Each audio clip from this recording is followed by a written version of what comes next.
The social structure of this country, we are understanding why we have the poorest level of education, why we have the highest percentage of unemployment, why we have the biggest number and percentage of those killed overseas. See, we're understanding and teaching each other that. We're starting to look at the system, the educational system. We're looking at the establishments and the institutions, and we're understanding those things. But you see, there are people that coming out of the barrio, out of the campos, out of the mountains, who are saying, nah, I don't understand that. That's radical shit. Until it affects him. Or he becomes an instant militant after he's hit across the head by a policeman's club. That's the fastest way to learn. One man said, the police help to organize us. Either they beat us into submission or into activity. And we're going to get started into activity. That's the difference.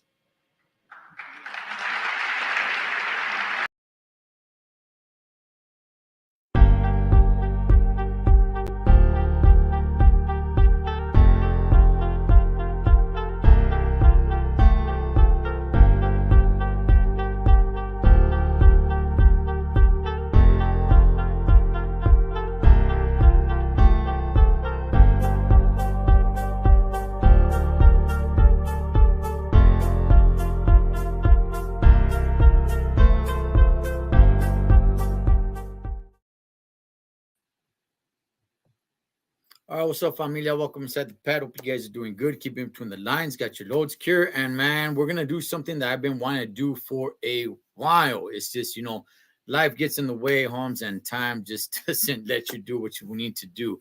And I'm hoping to be doing more of this. I don't want to set like an actual set schedule, but I definitely want to do some of this. But before I get into some of the stuff that I do want to do, let's go ahead. Well, first of all, shout outs to everybody in here. Round one, Artie Familia, Carlos, Derek, Andres, Benny. What is going on? Hey, man, let's go ahead and let's bring in my guest, my buddy, my homie, my camarada, my one man. He is a Chicano Studies high school teacher, one Mr. Robert Anthony. What's going on, everybody? Hope everybody's doing well. Ed, it's great to see you, man. Hey, glad you're here. Yes, baby girl, I'm home. She's asking down there. No, man, glad you agreed to do this. And you know, I've been talking to you, and I'm like, man, you know what? I would like to do more of these things. Just because, Robert, there's a lot of history that is not known. It's not out there. Unless you yourself go out there and seek it yourself, you could probably go your entire life without knowing any of this stuff, man. And it's to me, it's a little unfortunate, man. I totally agree with you. And there's so much stuff out there and so much information that, you know, even you have brought people to my attention a couple weeks ago that I had never heard of. You know, that, hey, Robert, have you heard of this guy? And, you know, I'll be the first to, you know, like I always tell everybody, I never claim to be this chick. You know, I'm still learning as we go along. And the other day, you know, when we were talking, you brought up some individuals, man. They're really interesting people that I'm going to try and find a way to work them into my curriculum next year, you know, and give them a little shout out, because there's so many people that have been forgotten along this journey. You know, this gentleman is one of them that we're going to speak of today, but there's so many events. You know, when we were talking about the Chicano moratorium in the city of LA, you know, when you were like, wow, this happened and this and that, you know, there's so much that we can learn still. And the great thing about this platform is when you bring it to people's attention, we're going to continue to learn, right? Not just Thecholotrucker, but Robert Anthony is going to continue to learn, because you're doing things that, hey, you hit me to something that I never heard of, which is fascinating to me because I want to just absorb all of this. So Yeah. thank you.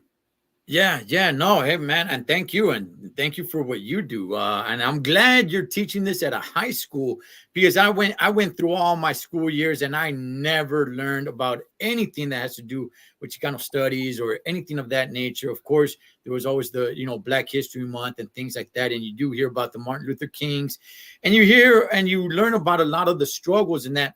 Man, there was a lot of struggles, man, for the Chicanos, man. There was a lot of struggles that are just kept under wraps for whatever reason that may be. But we don't really learn a lot about this, man. Like I said, unless you yourself go out and seek that, you're probably going to go your entire life and without knowing any of that stuff. So I kind of want to bring that to light here, Robert. I know I've been talking to you about it. I'm hoping that we can do this maybe twice a month. I don't want to have some set schedule, because then it's like, hey, you said that this time that, and I don't want to go through all that stuff, man. So I'm just hoping we can do these about twice a month and bring a little of the Chicano history, man, and I want to make it clear. And Robert, I don't want to speak for you, but I'm pretty sure you're on board when I say there's no agenda here. We're not trying to start a movement. We're not trying to do anything. We're not trying to put anger in anybody's hearts and saying, hey, man, we need to do that. Just educate. That is it. I'm completely with you, man. We always talk about, how we got to be tolerant of the discussion, right? Mm-hmm. We got to be able to listen to the discussion, right? Some people are very extreme. Some people are very, I don't know, they're stuck and, but the one thing that you have to do is you got to be willing to listen. Mm-hmm. And it's just conversation and it's just education, like you said. And if it's something that tickles your fancy, awesome, you learn something. If it's something you disagree with, we're not trying to start arguments, like you said. We're just talking about what we're trying to talk about. And I totally agree with you. No agenda. We're not trying to push anything, and just good conversation. Right? I agree. Just education. And Esa Benny lives in Denver. He said, I live here in Denver and didn't learn about him at school, but I did my own research, and that's what we're talking about. So, Artie Familia. All right, so let's go ahead and let's get into this, gentleman. We've already talked a little bit about Cesar Chavez on another one with my boy Root Beer as well. You were on the panel. We talked about the Huelga bird flag. But let's talk a little bit about Rodolfo Corky Gonzalez. Now, you teach about him in your class. So when it's time to talk about Corky, what's the first thing that you bring up about one Mr. Corky Gonzalez? The first reason, if I can, the reason I try to hit, to me, in my estimation, because of time in class and other things that I'm trying to incorporate, I try to go with the big three, right? And to me, the big three obviously is Cesar Chavez. Everybody knows him. I've always compared him to, when it comes to Chicano studies, he's the Michael Jordan of Chicano studies. You might not know anything about basketball, but you know who Michael Jordan is. Mm-hmm. Same thing with Cesar Chavez. A lot of people might not know anything about the movement, the struggle, but they know, hey, I've heard that name before. What did he do? So I always highlight him. I try to highlight Dolores Huerta because she was also very, very powerful in the movement, and she was very strong. And it's nice for the ladies to see that they too can lead, right? And that even in the 60s, that Chicanos were a little ahead of the time and weren't, oh, she's a lady, let's not allow her. And Dolores Huerta is, because she's still alive, so let me not talk about it like she's passed, but Dolores Huerta was a force. And I talk about Mr. Gonzalez, Rodolfo, because out of those two, they were more working with the migrants, with the farmers, with the pickers, with the people in the fields, right? He was a city guy. He was from Denver. He was a city guy, Corky, right? Okay. So his attitude and his, although he could relate with Cesar Chavez and talk with all of those and everything, he had like a different perspective because he was from the city, right? Really interesting gentleman. What I like to talk about him, first and foremost, what I like to talk about him, first of all, he's a fighter. And I don't just mean that he's a fighter, but he was a fighter. Yeah. The guy was a professional boxer. Yes. A lot of people don't know that. And, he climbed as high as, if I'm not mistaken, as high as third in the world at the lightweight division, Yes. which is pretty impressive. You know what I mean? He was a fighter, so I like to highlight that about him. And he wrote one thing that he also did. If anybody's ever heard it, there was a real famous. It's like the Chicano anthem, the poem, and it was called "Yo Soy Joaquin." I am Joaquin. Okay. And it's a poem, and it's probably about a 15. I think I sent it to you before. About a 15-minute poem. Yes. It's a very long poem. I know the poem so long that when I give it to my students and they see it, their first reaction is never, all right. It's always like, dang. You know, what do you want me to do with this? You know what I mean? I want you to read it. Right? And it's a very, very powerful poem. And it's man, you could just, the thing about the poem, if you ever get a chance, maybe at the end of the show we can even provide a link for the poem, because the poem, it still resonates today, right? But the thing about the poem that I like is that in the beginning of the year, when I ask students what they think about the poem and we go over the poem, compared to towards the end of the year, they seem to have like grasped more of the meaning of the poem. Okay. You know what I mean? And he hits on a lot of different things. So I want to touch on his first. He was a boxer. He had a total of 75 fights with 1 draw, 9 losses, 11 by knockouts, and 65 wins. And I remember I was watching a little documentary of his, and somebody like an old timer there in Denver would say that, hey, the city of Denver will pretty much shut down to go watch Corky fight. Like, he was a good fighter. And I think it kind of goes over people's heads. And people like you and I who love boxing, man, I really appreciate that. But apparently, like, the city would kind of shut down. It's like, hey, man, Corky's fighting. We got to go watch Corky fight. So when did Corky actually start getting in to some of this movement, some of the political realms where he started speaking up? I do know, and not only that, but what was going on at that time, Robert, where he's like, you know what? This ain't cool, Holmes. I gotta step in and do something. We got to realize, first of all, he's a product of the city. He's a kid from the Depression, so he's seen it rough, right? Because the Depression affected everybody. And as he's getting older, I know in the 50s, as early as the 50s, he started to advocate and become more political, and he started registering the Chicanos and the Chicano people in his area for the Kennedy campaign, for John Kennedy, for the president. Okay. So he started becoming, his political awareness started becoming more, about the 50s, he was already being active. There was probably things that got him to that, but I know in the 50s, he was already starting to register people. I think it was called the Viva la Kennedy campaign.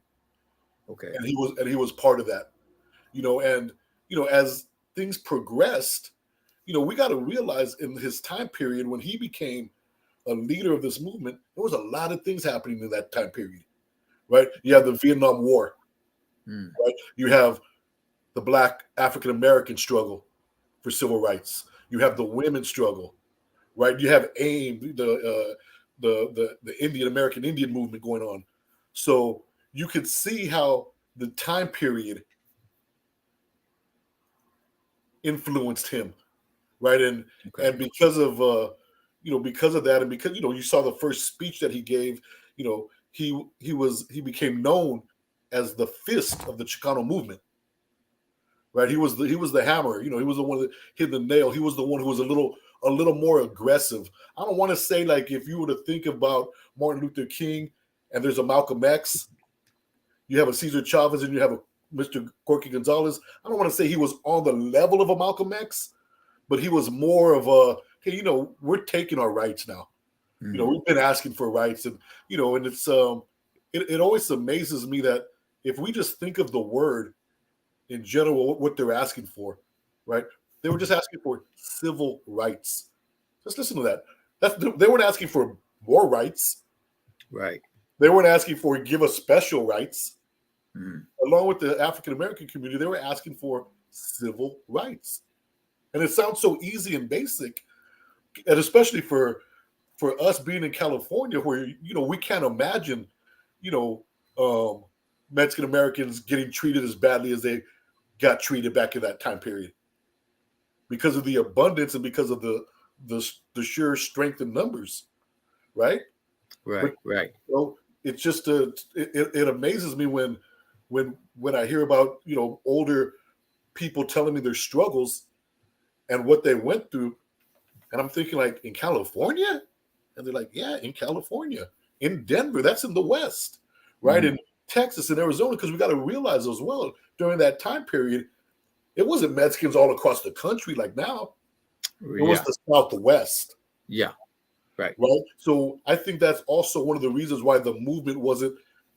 I think if times were flipped and today we were going through that, it'd be a national, because there's Mexican Americans everywhere. But because this was related to the Southwest, I don't think it was as explosive as maybe the African American.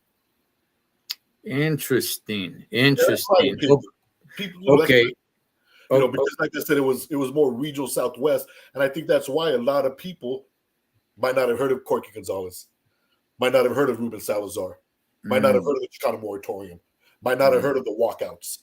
All big, huge events, if you were to look at them, but a lot of people don't know about them. Interesting. You know what? That does make sense, though, what you're saying there, Robert. Because if at that time, if the Chicanos were just, located in one specific area of the country, then it doesn't span from sea to shining sea. It's just one specific area. It's more isolated into a certain section of the country, whereas, say, women were all across the country. The blacks, they're all across the country. But at that time, you're right. Today, people have picked up, they've traveled, they moved, they've gone, and now you can find Chicanos all over the place. Right. But yeah, maybe at that time, it wasn't, Chicanos weren't everywhere, the way they are today. So I think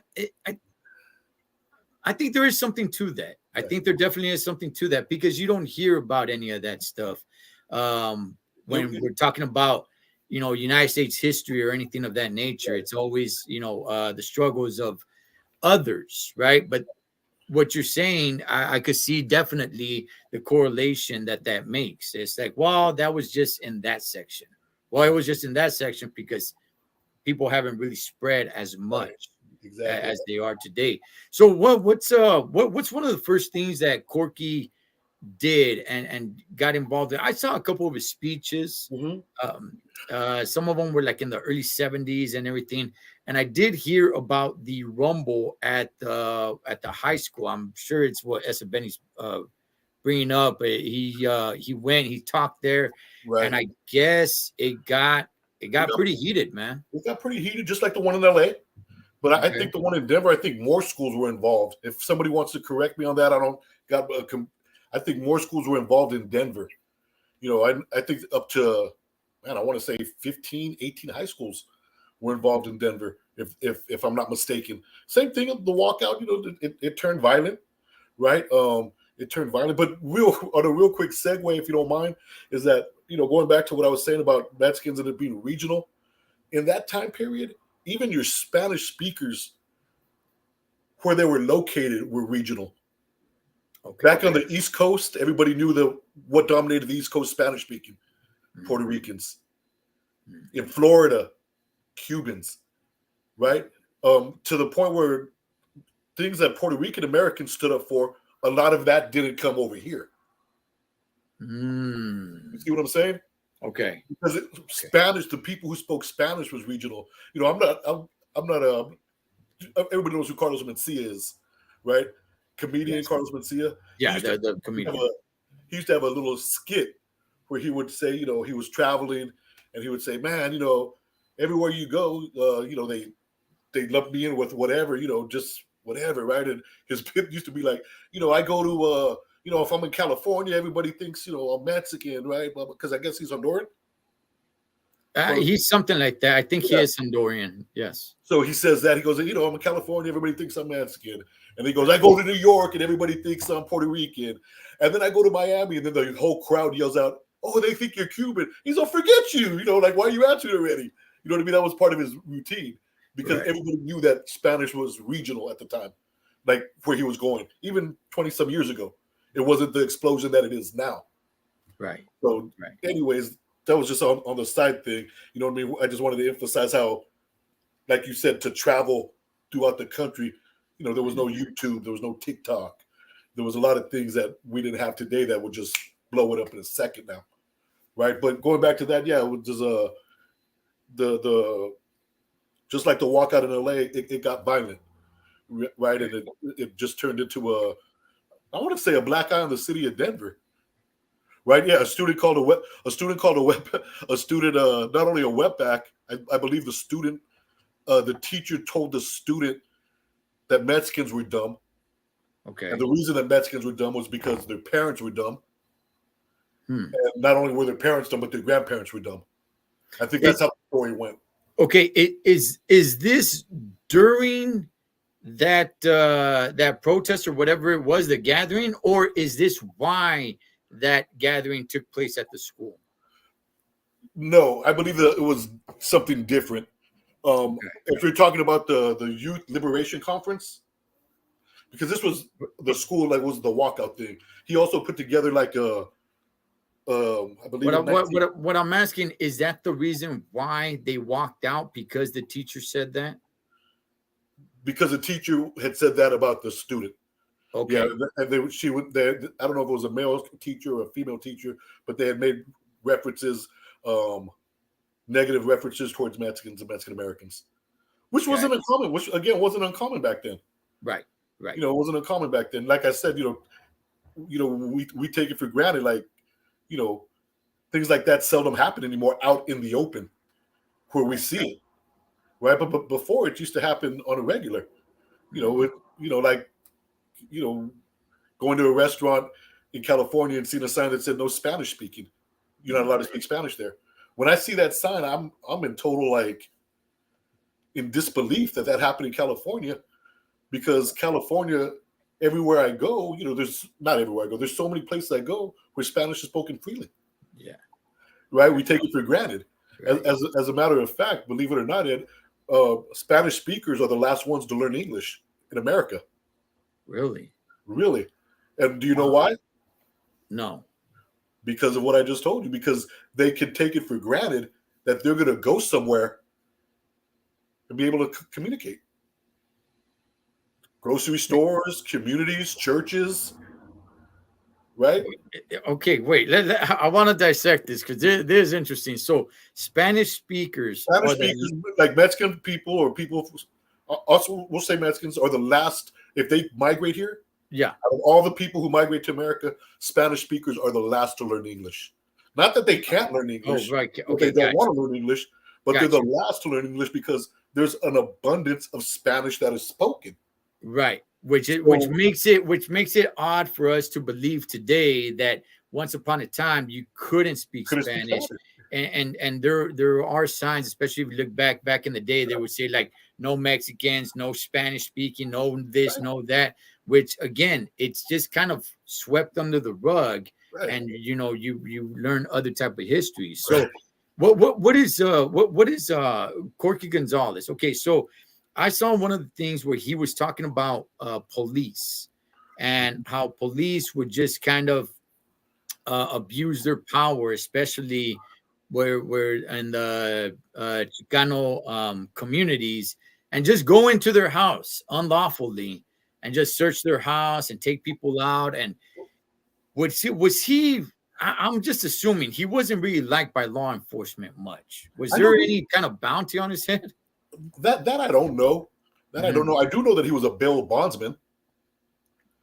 Okay. I do know that one of his professions before he was a bail bondsman. I do know that. But we gotta remember in 1960s to the 70s to have a police officer abuse a Mexican American or somebody who speaks Spanish wasn't uncommon. It's not uncommon today. but it was definitely not uncommon back then. And the abuse could be so much more in your face because there wasn't big repercussions. There's a lot of videos, and I've sent you videos before on different things where cops are in the open, taking out their billy clubs, beating students, hitting women. Those cops didn't lose their jobs. Right. It's not like today where people would be upset about it. A lot of times back then, it was, the Zoot Suit riots, people believed that they deserved that. There were people who believed that those people who got beat up during the Zoot Suit riots, they deserved to get beat up. They were un-American. They provoked those sailors. There's a reason why they're the ones who got thrown to jail. You don't see it. When you look at the Zoot Suit riots, and I'm going to know we're getting off topic, my apologies, but when you look at the Zoot Suit riots and you look at the people in jail and you look at the historical pictures, you don't see any Navy guys in jail, do you? Right. Yeah, You no, see they would, yeah, they see were Mexicans let on go. the floor with their clothes ripped off and this and that. Because the community, not the Mexican American community, obviously, but the community backed the sailors. The Americans backed them up. They thought that they were in the right. They thought that the Zoot Suiters were unpatriotic, that they weren't American. Why aren't they going to the war and fighting? Why are they wearing these Zoot suits, these extravagant suits, when we know that there's a ration on fabric and on cotton and this and that, and how disrespectful. And a lot of people, they deserve it. So yeah, for cops to go in there and abuse their power, that's absolutely believable. I don't need to see documentation to believe that. Because it happens today. So so getting back to Corky Gonzalez, what is some of the main accomplishments that people identify with him? Like, hey man, if it wasn't for Corky, this wouldn't have changed or that wouldn't have changed. What are some of the big things that Corky got down with? Well, first of all, just something basic is he was a face. He was a face for thousands of people who were faceless. Okay. Right? All of a sudden now you're seeing a Mexican American stand up and speak up for some rights. Right? There was, there was always to me the thing about the Chicano movement and Chicanos in general, the movement and what happened to me was finally a frustration of people saying, you know what, we're not just going to keep our head down and hope that everything goes well. And if we mind our own business, everything's going to happen. We're just going to go about that way, because there had been so many instances of just disrespect and mistreatment, with the Zoot Suit riots, with Operation Wetback, with things like that. These young people saw that. And when it was their turn, I think, this is what I've always believed. And, like I said, this is my opinion, disclaimer, right?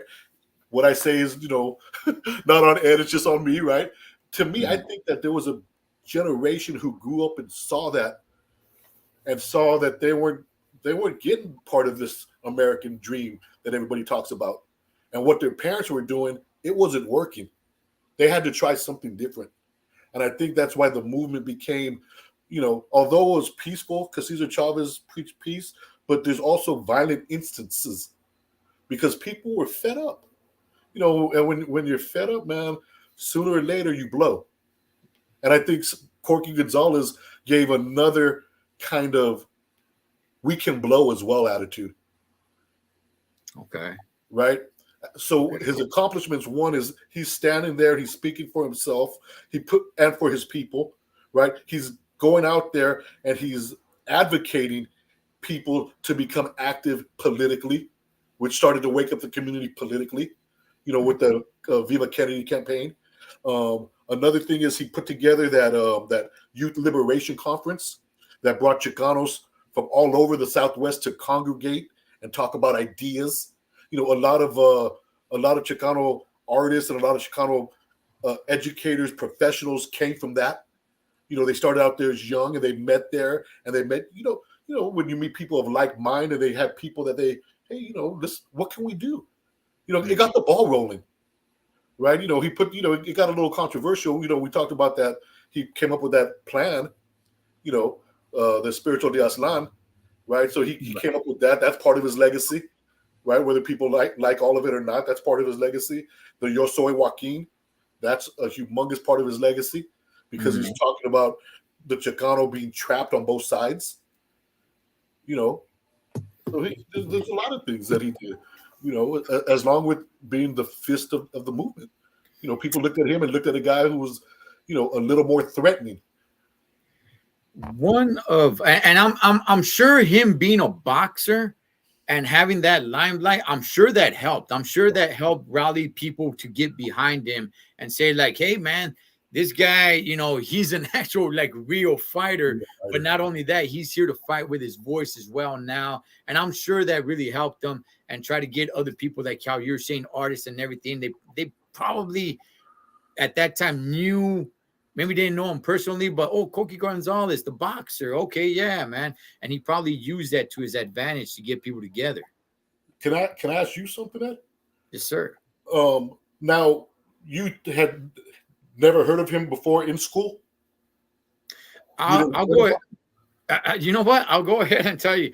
The first time I heard the name Corky, just the name Corky, was an older homeboy. That was his nickname, Corky. Okay. And I just thought it was like, okay, Corky. To me, it was just kind of a funny name. Right. And then I remember somebody asked him, like, hey, you know, how'd you get the name Corky? And he smacked him on the forehead. He backhanded him on the forehead and said, hey, you don't ask another homie how he got his name. You know, and we were like kind of scared a little. And he said, it's after Corky Gonzalez, because his last name was Gonzalez. So he just says after Corky Gonzalez, and that's it. He just cut it right there. And it's like, okay, cool. Just went over my head. I didn't care. It didn't, nothing, right? I go basically my whole high school years. I never heard of, and by the way, my brother's name is Rodolfo. I never heard the name Rodolfo Corky Gonzalez ever again. I heard it once on American Me, the name Corky. I did not hear about this gentleman till maybe about, I think when he passed away, I heard it on the radio in 2005, like, hey, Rodolfo Corky Gonzalez passed away. He was an activist for the Chicano movement. And it was very short. It didn't really capture my attention at that time. Today, it would have really captured my attention. But at that time, I would have, I was just kind of like, all right, cool. I'm just going to keep on doing my thing. And that was about it. That was it, Robert. I went pretty much my entire life up to this time, man, till actually trying to learn and understand some of this history that has just gone, like, I just forgotten, man, or just, swept under the rug. And there's so much history out there that we're taught, but not so much the Chicano history. And I think it's very, very important just so people can see that there is a struggle. There was more. There is not just words and saying like, hey, man, our people, but, a lot of great stories that can be made into movies and, books and everything like that, man. I mean, like I said, we learn about the Malcolm X's. We learn about the Martin Luther King Jr.'s. We learn about so many, the Rosa Parks. We learn about all this stuff, whether we want to or not. We learn about it. It's taught to us, but none of this stuff is ever taught to us, man. Right. Yeah. Now that you have read things about him and heard his poem, and again, him being a boxer and you being a big boxing fan, what do you think of him? Like, if I were to, hey, yeah, boom, you've been checking him out of late. You know his little background. What do you think of him? Do you think he was like? Do you think he was a big deal? Do you think you wish he would have done more? Do you think, why isn't there more information on him? Like, personally, what do you think of him? I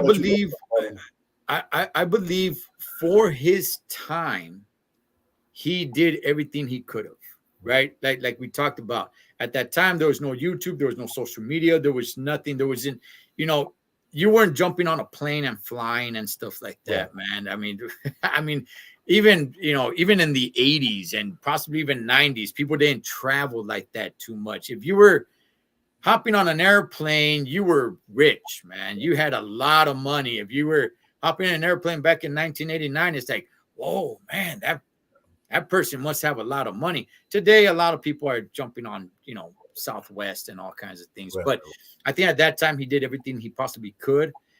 He seemed very, I don't want to say aggressive in a bad way, but he seemed pretty aggressive in a smart way.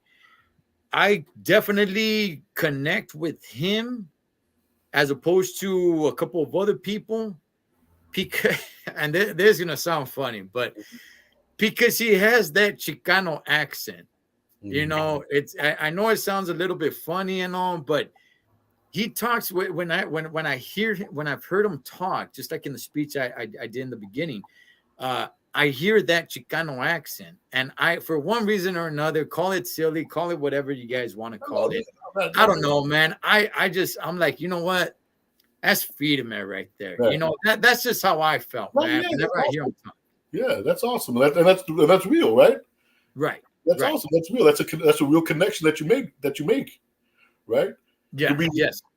He seems like he could be somebody from your neighborhood. Or he seems like, yeah. Right? Doesn't he be from your neighborhood and telling you, like, schooling you when you were a young dude? You know what I mean? He reminds me of that kind of guy, like the one always telling you, like, watch out for this and blah blah. And he's so yeah. It's a trip, but I agree with you, man. He's what did you think of his poem? Very long. Very long, yeah. Very, very long. Very good stuff in there. And I'm trying. Let me see if I could bring up. You sent me his. You emailed me. I think. What was it? His plan. Unity. His Unity stuff. Shoot, I should have had that ready. My apologies, man. Yeah, you sent me the plan of Aslan. The spiritual Aslan. Yep. Yeah. Let me see if I could pull it up right here. And when I do read his I guess it's like his definition of unity and all, it's much different than what people organize. What is it? Let me see. Nationalism program, organizational action, his goals. Okay, yeah, number one, unity. And this is kind of what I liked right here. And it's the first one. It says unity in thinking of other people concerning the barrio, the pueblo, the campo, the land, the poor, the middle class, the professional, all committed in the liberation of la raza. I mean, when I just read that, man, I'm just like, wow, that is badass, man. Because a lot of people have different ideas of what unity is. And to me, I've always said it. I'm not really into like a movement and everybody needs to believe the same way or anything of that nature. It's just, respect one another. We're always going to have differences and that's okay. That's fine, man.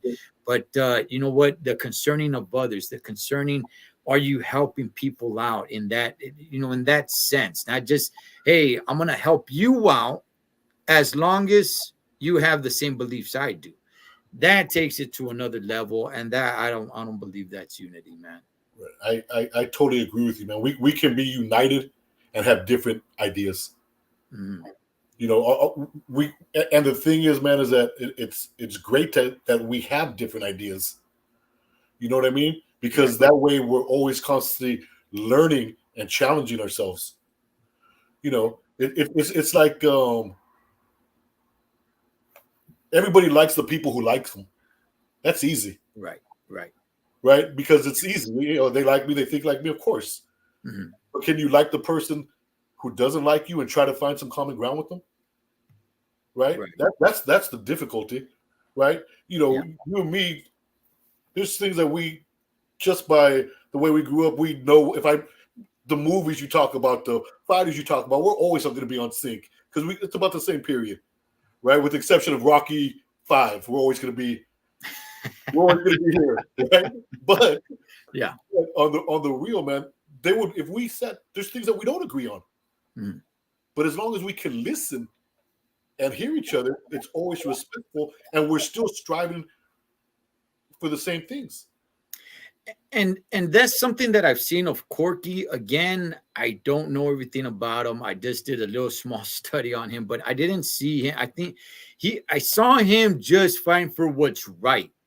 That is it, just for what's right. Not, hey, Holmes, are you in agreement with me on this? If not, then you're a sellout, and I'm not going to help you. I didn't see any of that. Which is, that's what goes on a lot today. It's like, oh man, our people are gente and everything like that. But it's like, oh, well, we don't agree. It's like, then, forget about them, man. We're over here doing I didn't see that in Corky. But I do want to, I want to share this real quick. And Robert, we'll stay on, you and I right here, as I, for those that are interested a little bit in his fighting career, just to show that he was an actual fighter. Here we go. It's only a minute long. Let's check it out. He was a fighter, and he was someone who wasn't going to take no for an answer, and he was going to get things done, and he had follow through, and he had the discipline to do it. And a lot of that translated from his boxing. He got as high as number 3 in the world as a featherweight boxer. And he was ranked by Ring Magazine, which in those days was considered the Bible of boxing. And to put that in perspective, at that time, there was only 8 weight divisions. So there was only 8 world champions. And he was ranked as high as number 3 in the world. And now there are 64 weight divisions, 107 champions, and he finished with 75 fights. At the In little 5 years. mall that my office is in, there's a lot of elderly guys that walk there. One of them came in to talk to me, saw my father's picture, and he said, "Is that Corky Gonzalez?" And I said, "Yeah." And he says, "Is that your father?" And I said, "Yeah." He says, "Oh man, the whole city would close down when Corky fought. Everyone would be at the Coliseum. The city would just come to a stop. It was like people going to the Nationals for the Broncos or whatever. The whole city would just close down and everyone would be at the fight."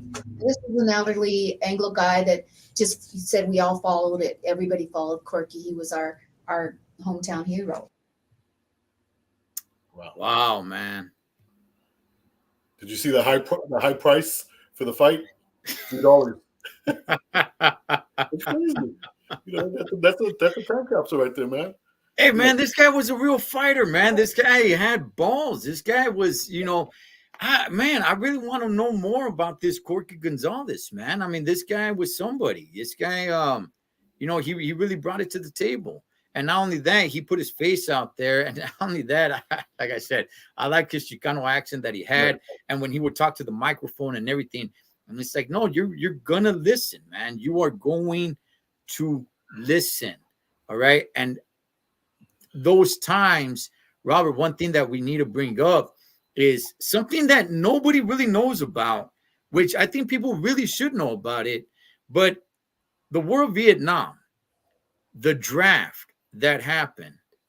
Robert, can you speak a little bit about it when it comes to percentages of how many Chicanos were actually drafted to go into the infantry to be put in the front lines?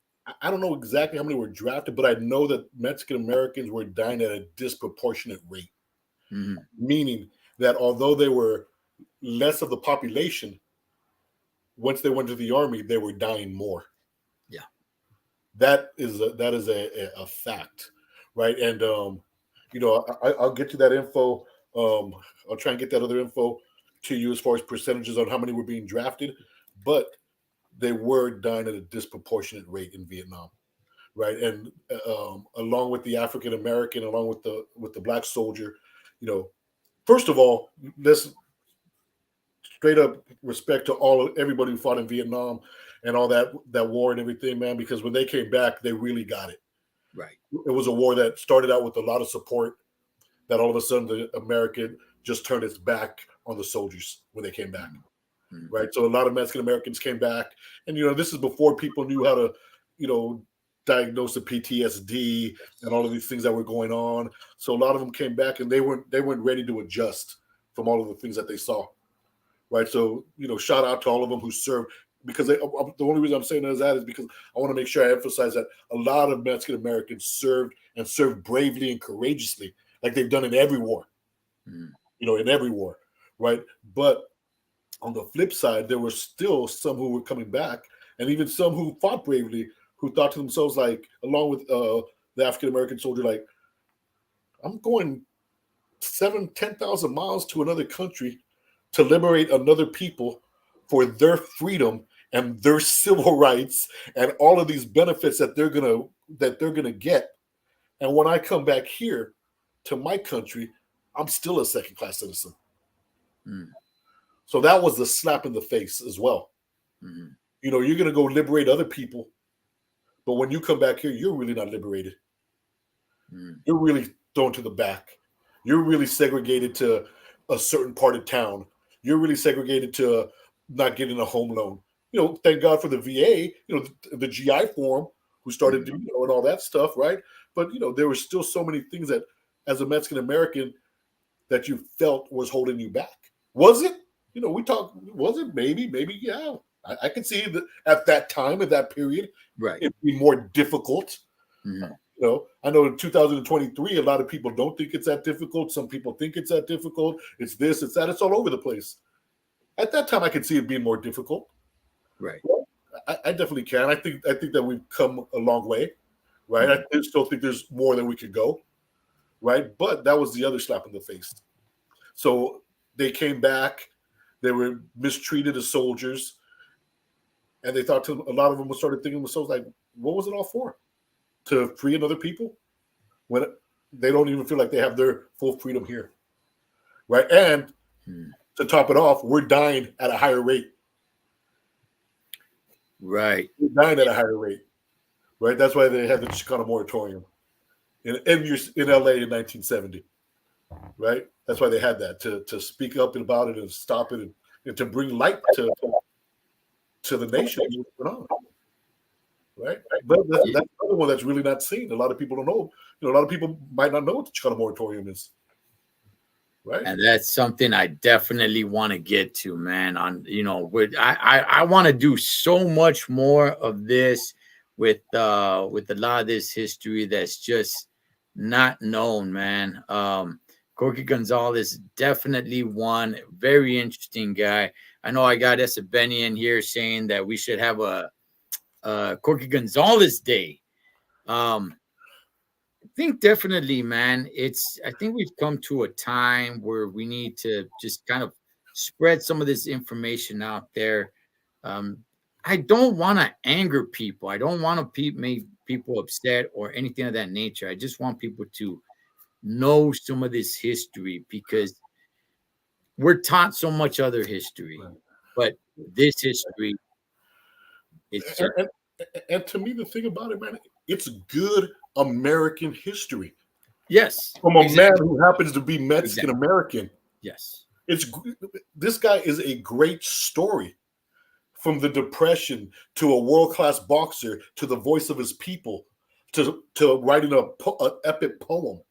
If that's not a movie, man, I don't know what is. You know what I mean? If that's not if they haven't made a movie, if they've made a movie about this guy that I don't know about, man, somebody please bring it to my attention, because I'm ignorant to the fact if there's ever been a movie made about him. But this would be a great movie. Anybody out there in Hollywood listening? It was mine and Ed's idea. So if it comes out, shoot us something, man. Give us a little shout out, because this is a movie waiting to happen. A good story. The city who gets behind him, and they see him grow and progress. Man, if this isn't a movie, man, I don't know what is. Along with so many other things, and like I said, it's just good American history. But sometimes there might even be somebody who's watching right now saying American. Mexicans aren't American, and to me, it's just good American history, man. This dude just happened to be Mexican American. How about, what? Like Esteban just said, correct. It is history. How about just the fact that it's history? Yeah, that's just good history, right? How about just that? How about it's just history? I want this to be, for everybody that's talking about things that should and shouldn't be taught at schools. How about you sprinkle some of this stuff into just history? Good history. You have history class. Right. people are talking about, oh, you think this is okay to be taught in school? Should this be taught in school? Should that be taught in school? Man, enough of all that. How about we get some of this stuff and just dab a little sprinkles here and there, man, and put this involved in the history. So, because if not, then nobody knows about it, man, unless you go out and seek it yourself. But yeah, and I do feel that this is history worth knowing, that all Americans should know about. All Americans should know about. You know, there's definitely, you know, probably would resonate more with a Mexican American because you feel some type of hey, right? But that's neither here or there, because I remember when I learned about Malcolm X, you know, and Martin Luther King, I was like, wow, these guys are awesome. Them being black didn't stop me from admiring them or thinking that they were great Americans. You know what I mean? If it's good history, if the story's the right story, if it's the right cause and the right purpose, come on, man. You know, there should be more done on Corky. You know, again, if anybody from Denver, you had a listener from a viewer from Denver, do they have a Corky Gonzalez Day in Denver at least? You know, maybe it's not nationwide. Is there one in Denver? Because, you know, I don't know why there couldn't be a Corky Gonzalez Day, but, you know, a lot of people don't know about him. According to Esa Benny, who's from Denver, they have a library named after him. Okay. So, yeah, there's something there, man. But, Robert, when you end your studies of Corky Gonzalez with your students, what do you finish off with one Mr. Gonzalez? I try to hit on everything that we just talked about it being good history, about it resonating. You know, a question that I'll ask my class is like, you know, why do you think you've never heard of him before? Right? Because the first, whoever I introduce, the first thing I'll ask them is, how many have heard of Corky Gonzalez? First I'll say, who's heard of Rodolfo Gonzalez? That'll be my first thing. And everybody be like, oh, I haven't heard of him. Like, oh, okay, because you probably heard of Corky Gonzalez, right? And then everybody be like, no, who's that? And I'll be like, okay, and then I'll introduce them, but I'll always end it with why they think they haven't ever learned about him. And now that they've learned about him, what do they think about him? And then I also the poem's big to me. You know, it's long and everything, but I always try to have them find a message from that poem, anything that resonates with them, any kind of comparison. What do they see being compared? How do they feel about the comparisons he's making? Just something to have them engage in breaking that poem down. And the beautiful thing is about a poem or about an artwork or about a movie is that you and me could go watch a movie and come out with two different perspectives and not be wrong. We can look at a beautiful mural and think like, oh man, this reminds me of this and that, and you're right. And I could be, well, this reminds me of blah, blah, and I'm right. So if you're critically thinking and you're breaking down the poem, whatever you come up with, you're right. You know, it's not for me to say, oh no, that's wrong. That's not what the interpretation means. If that's how you interpret, unless it's something, you know, totally off, right? Right. Like, where did you get that from, right? But usually it's like they read the poem, they look at it, and then you know, I think that he's trying to say this. I think that he's trying to say that, you know, the struggles of his ancestors are the struggles of today. You're right. And somebody could see that same poem and be like, I think it's this. You're right. Just something to make them have a connection with him where maybe they don't forget about him. Because, you know, school's a trick, man. You know, some students will remember, some students won't. Right? But I'm hoping to find something that resonates with them where they say, you know what? I know who Rodolfo Corky Gonzalez was. He wrote Yo Soy Joaquin. And that was about this and about that. And by the way, he was a boxer. Yeah. Just to remember that, just so they find some type of connection with him. Because I feel like the further we get away and the further we go, the further these people who started the movement are getting away from us. We just don't know about them anymore. And in my personal belief, how you're saying the further these people are getting away from us, I think the further away we get away from ourselves. So that's my personal belief.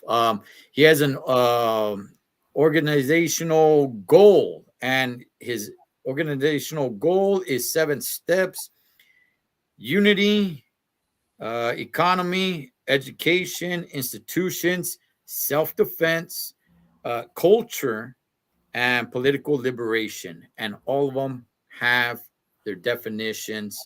I'm not going to read them out here. I'll leave a link in the comment sections once Would we're you do me done. one favor, Ed? Would you read the culture one for me? What do you want? What does he want culturally? Let's see. Cultural. Let me turn it this way so that way I can. Let's see. Culture is number 6. Okay. Cultura. Values of our people strengthen our identity and okay, it just moved up. Okay, let me start over. Values of our people strengthen our identity and the moral backbone of the movement. Our culture unites and educates the family of La Raza towards liberation with one heart and one mind. We must ensure that our writers, poets, musicians, and artists produce literature and art that is appealing to our people and relates to our revolutionary culture. Our culture values of life, family, and home will serve as a power weapon to defend. Shoot, I just lost it. Okay, sorry, because I don't touch it, so it goes dark. Okay, to defend, and home will serve as a powerful weapon to defend the gringo dollar value system and move it up and encourage the process of love and brotherhood. Sorry about that. It's on the phone, so it goes up, and then I didn't touch the screen. It goes dark. So, but yeah, that's that right there. There's 6 steps, and that's 7, and that's number 6, which is culture. But man, that was good, man. I'm gonna keep on trying to learn more about Rodolfo, Corky, Gonzalez, and so many other people out there that have gone just forgotten about. So, Robert, any last words, brother? I want to have you back. I want to do much more of this with so many things, not just people, but events also that took place. Right. First of all, thank you for allowing me to be on the platform with you. Nothing I say it all the time, and I'll continue to say it. You're top shelf, man. I respect you and what you do. It's the good thing, the thing about you, man, which is what I like a lot, man, is that you allow for other views and opinions, and that's something that we need more of. We need more of that today than ever before, because like I said, we need to challenge ourselves, right? And if we're always in agreement, it becomes easy. There's got to be things that we don't agree upon. I think just in thinking outside the box, we're going to disagree with our ideas, right? I think before I say thank you and cut off, I just want to say, as far as the Chicano movement, I know as far as a movement, it seems like it's done, right? There's no Chicano movement anymore, but there's still a lot of work to be done, right? And again, I'm not preaching or anything. I don't want to come off preachy, but we got to remember it starts with you, right? It starts with us, right? It starts with us, and setting that good example in your household, setting that good example for yourself, for others. Then we can grow it. It's tough for sometimes people want to tell other people this and that, and it's like, well, that's not how you get down, homeboy.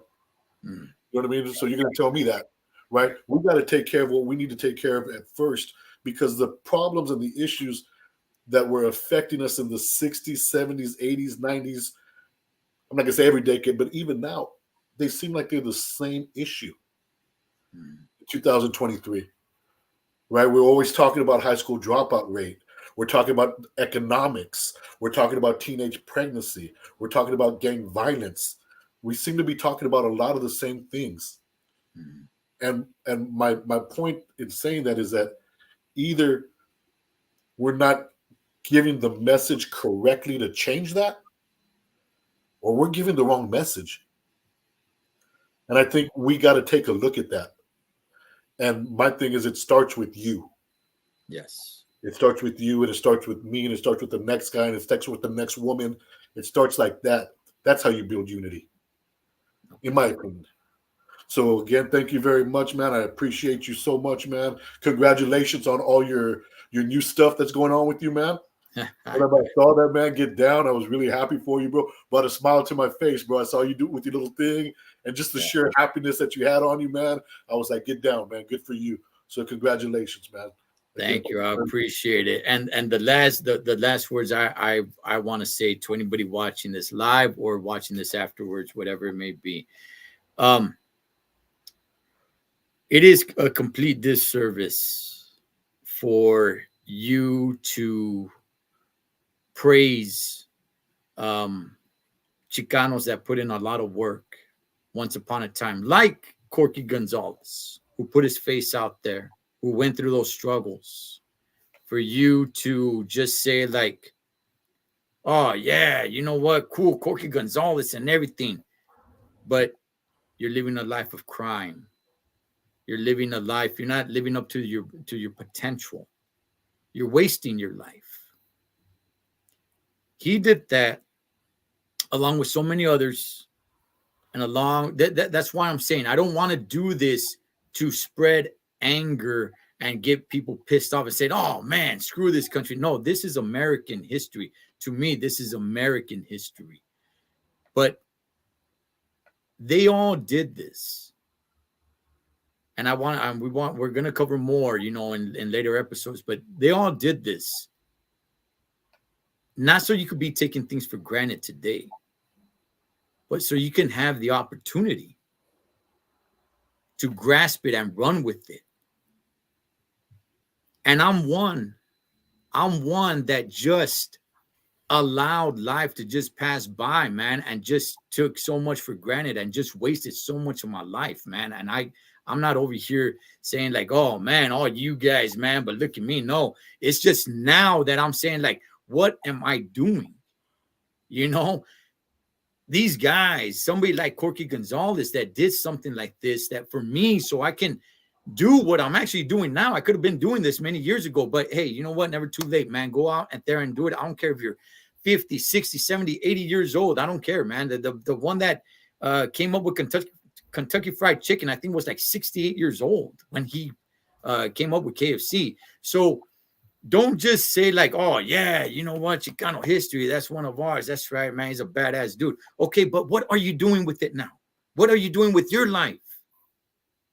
He didn't do that just to do it, just so you could, you know, just waste your life away. What are you doing now?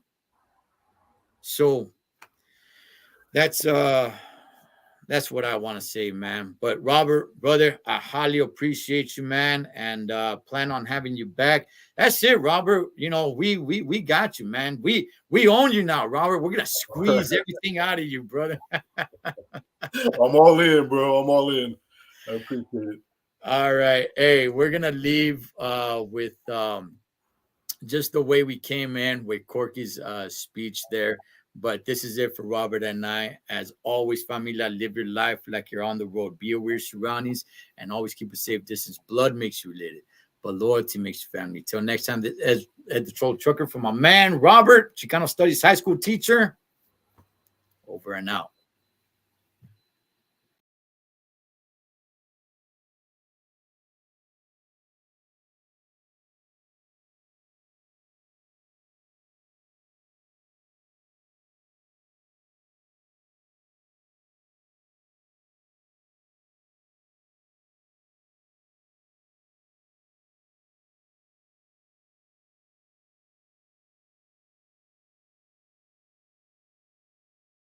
Why we have the poorest level of education, why we have the highest percentage of unemployment, why we have the biggest number and percentage of those killed overseas.